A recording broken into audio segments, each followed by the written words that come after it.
আসসালামু আলাইকুম বন্ধুরা। আজ আমরা আলোচনা করব পবিত্র কোরআনের একটি গুরুত্বপূর্ণ সূরা, সূরা আনকাবুত সম্পর্কে।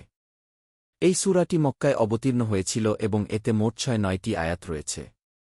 আনকাবুত শব্দের অর্থ মাকড়সা। এই সূরায় মাকড়সার জালের উপমার মাধ্যমে একটি গভীর শিক্ষা দেওয়া হয়েছে।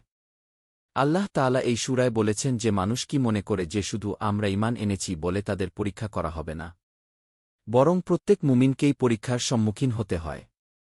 যেমন ইব্রাহিম, নূহ, লূত, সহ সকল নবী-রাসূল ও তাদের অনুসারীদের কঠিন পরীক্ষার মুখোমুখি হতে হয়েছিল। সূরাটিতে বলা হয়েছে, যারা আল্লাহ ছাড়া অন্য কিছুকে অভিভাবক হিসেবে গ্রহণ করে, তাদের উপমা মাকড়সার মতো, যে নিজের জন্য একটি জাল বুনে। আর মাকড়সার জাল হল সবচেয়ে দুর্বল আশ্রয়স্থল। এর মাধ্যমে বোঝানো হয়েছে যে আল্লাহ ছাড়া অন্য কারও উপর নির্ভর করা কতটা অসার। এই সূরায় আরও বলা হয়েছে যে মানুষের জীবনে বিভিন্ন পরীক্ষা আসে। কেউ ধনসম্পদ দিয়ে পরীক্ষিত হয়, কেউ দারিদ্র্য দিয়ে, আবার কেউ বা রোগব্যাধি দিয়ে। এসব পরীক্ষায় যারা ধৈর্য ধারণ করে এবং আল্লাহর উপর ভরসা রাখে, তাদের জন্য রয়েছে মহাপুরস্কার। সূরা আনকাবুতে মানুষকে তার পিতামাতার প্রতি সদ্ব্যবহারের নির্দেশ দেওয়া হয়েছে। তবে যদি তারা আল্লাহর সাথে শিরক করতে বলে, তাহলে সে ক্ষেত্রে তাদের আনুগত্য করা যাবে না। কারণ সৃষ্টির আনুগত্য স্রষ্টার আনুগত্যের উপরে হতে পারে না। এছাড়াও এই সূরায় নামায় প্রতিষ্ঠা ও জাকাত প্রদানের গুরুত্ব তুলে ধরা হয়েছে। সাথে সাথে অশ্লীল ও অসৎ কাজ থেকে বিরত থাকার নির্দেশ দেওয়া হয়েছে। তিনিই আমাদের একমাত্র রক্ষাকর্তা। সূরা আনকাবুতের সারমর্ম। ১. পরীক্ষার মাধ্যমে ঈমান যাচাই।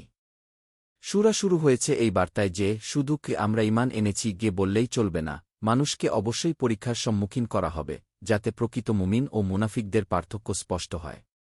২. পূর্ববর্তী জাতির উদাহরণ।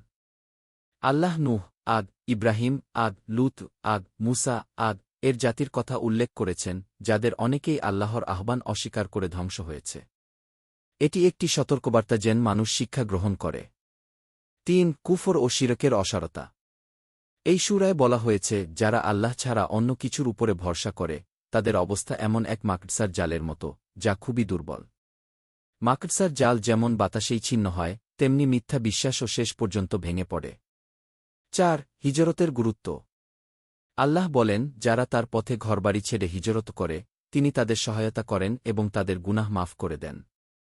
৫. আল্লাহর সাহায্য ও প্রতিশ্রুতি। যারা সত্য পথে অটল থাকে, তাদের জন্য আল্লাহর সাহায্য ও অবশ্যম্ভাবী।